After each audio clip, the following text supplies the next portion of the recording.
यार डॉक्टर आइए का। आवाज आता है। नमस्ते भैया, नमस्ते। डॉक्टर साहब बैठा। नमस्ते भाई, नमस्ते। देखत का भा है। अरे हमको तो ऐसे लग रहा है कि आपके पेट में कुछ गैस वैस की शिकायत बना तो का। नहीं तो पहले चेक करवा को इसने बता दे। अरे भाई माला वाला निकाला दिया, फिर निकालो। उसमें धो झटकुआ तो डॉक्टर छोड़वाई था। चेक करके बढ़िया अच्छे से दवा दी, फर्स्ट क्लास।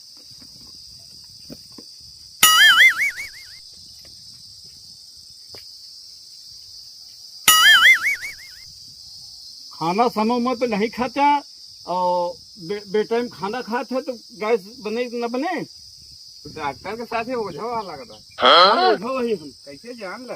अरे भाई अब असल में ऐसा है कि अब दवा दुआ हम दोनों करी थे। तब बात जान ही रहा कि खाना समझना है। हाँ, समय से खाना नहीं खाते।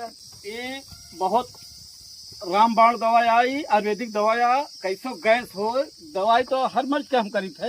हाँ। लेकिन गैस का ही अपने हाथ की दवा आयुर्वेदिक दवाई आ बनाई। यहाँ पे रामबाण दवा है। ये बतावा। हाँ, जैसे रामबाण से नहीं इलाज हो तो ब्रह्मास्त्र हो तोरे पास। ब्रह्मास्त्र है। ये आयुर्वेदिक दवाई आ, गैस के पड़ी अपने हाथ की दवा बनाई, पेटेंट दवाई आई। नहीं का देखा नहीं तो हमका जैसे जहाँ यही जंगलों बिन के लाए हैं जब के लिए आई।